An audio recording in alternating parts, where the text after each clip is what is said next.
Citarum challenge from young to old, cleaning up the world's dirtiest river is difficult. We talk with activist Irma Hutabarat.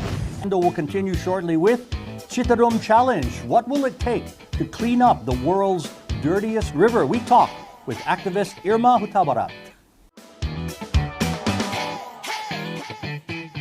You're watching Hot Indonesia with Sandrina, Sandy, and me. Here's hot topic number 2, Citarum Challenge. 12 years ago, the Asian Development Bank called it the world's dirtiest river. The Citarum is West Java's longest river at 270 kilometers or 170 miles. It impacts 25 million people. Environmentalists say 20,000 tons of trash, 240,000 tons of wastewater from textile factories had been dumped into the river every day.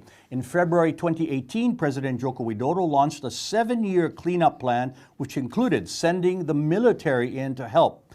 Among the leaders in the crusade to clean up the Citarum has been activist Irma Hutabarat, and she joins us now from Ubud, Bali. Mima, thanks for joining us. It is fair to say that money has been the major problem here, meaning funds for cleanup, as well as the lack of financial incentives for factory owners. Well, it is a complex problem, Dalton. Money is one of them. But if you see, during the decades, there was a lot of money invested for dredging the river. And also money went to the BBWS, which is under the Public Works.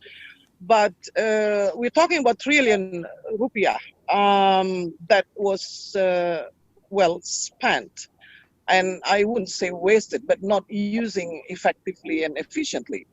And money is only one of the problems because the budget was there. There was help from ADB, from World Bank, from many institutions. You're talking about millions of dollars here. But I kept saying this. There is no evaluation. Like if you spent $1 million, what do you expect out of that money? I want to get into that, but I just want to say that, you may have seen this. Earlier this month, 4 girls from the British school here in Jakarta won an award for their design of an amphibious vehicle with small robots that collected trash on the river. But your grassroots efforts, Mima, and I think you're going to get into this, didn't involve tons of money, but simpler things involving plants. There's so many people who wants to do things for the environment, but then it's so abstract. I want to help, but I don't know how. So what I did, in 2015, I bought a piece of land in front of the Citarum River, and I lived there, and I plant the vetiver, which is the biotechnology. When you talk about the river, you've got to know the main problem. The first is erosion, the second is sedimentation. So what I did, I was planting it, and then I was asking the community to come with me to the fountain spring, the utmost of Citarum, that's called Cisanti Lake. So I came with the community from the university, from University of Indonesia, from ITB, from UNPAD, the high school, the friend, to go and to see that the river, the mother of the river, which is the Cisanti Lake, was also ruined at that time. You would see plastic bottle and tire of the car and any kind of garbage there, 2,200 meters above sea level. So I started with cleaning up the Cisanti, and then friend of mine, which was at that time Major General Doni Monardo, became the Pangdam Siliwangi. So 4 months during his time, he has heard about what I did when he was still a Pangdam of Patimura.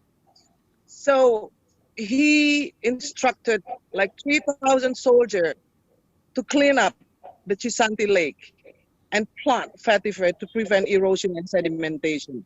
Okay, and that's the point I was trying to make, Mima, that you planted thousands of these vetiver plants surrounding the banks of the river to help prevent erosion and hopefully clean up the river upstream. Okay, Sandrina, question for your former colleague. Yeah, hi Mima, so good to see you. It's been a while, and as we all know, Citarum is competing against the Ganges River in India to be the worst in the world. And it's been going on since like 2007. We got this very bad nomination. And what you've explained, Mima, is basically more on the curative approach. Whereas we know that no matter what we do so far, the cleanup done by everyone, including you, including this amazing project by the 4 students of British School in Jakarta, still the fact that there is a main problem that the cleanup is always outrun by the production of waste. Most of the people who live in the embankment of Citarum would be working for the factory, the garment, the dyeing factory, who dump all the waste into the river. That's ironic. And from the point of view of the government, it was always seen as, but they provide work. I think Sandiaga could explain how complicated it is. Like, it is absorbing the employment, but it is not making people living better, because you can't live with the dirty water. I'm sure there are laws on the books, but it's a matter of enforcement. Would you say, Sandy, from the government standpoint? That's true. And first of all, I want to really thank Tante Irma. I have to call Tante Irma because Tante Irma is a friend of my mother. So I, really have to thank you for your hard work, your relentless, very active works on cleaning up the Citarum River. When I was at the government, I think it was one of the toughest thing to do to change the mindset of not only the people but also the industry that actually deals with 13 rivers that cross Jakarta. Water is a source of life, and when the river flows, that's when civilizations and where the people would live. The government play a huge role in terms of regulations and enforcing. Business plays a major role in terms of complying, and the people, communities need to support it on what I would say is quadruple P: public, private, people partnership. So I think that should be the mindset where we have in every river this country has. Mima, can you do, to wrap this up, can you maybe make a plea to the public, if you could speak directly to those stakeholders as well as the public itself, what we need to do? Well, first, water is the most important thing on earth. We can't live without it. Water, it's a source of life and source of civilization, like Sandiaga just said. And I totally agree that people has lost respect to nature and to water. That is also not only the government, but it has to involve community, the academician, the public figure, the pentahelix. Everyone has to see what is their role. What have I done? If I haven't done anything, what should I do to be part of the cleaning up of this very important river?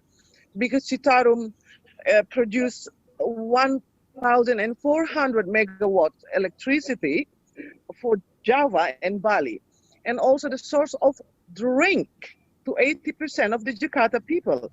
Maybe you don't know that, Dalton, but what you drink every day is the water from the Jatiluhur, Cirata, and Saguling. So what I was trying to say that the government, the academician, the people, the public figure should ask themselves, what have I done? And then stop the wrongdoing in the past. Yeah, the fish has a right to live in the river. People has a right for the clean water. And we are judged by our river because the river is the bloodline of a country. Yes, very good point, Mima. And I guess you're saying it's everybody's job, so we got to look at ourselves and how we can help the situation. Okay, Irma Hutabarat, environmental activist, thank you very much for the info and your time from Bali this day.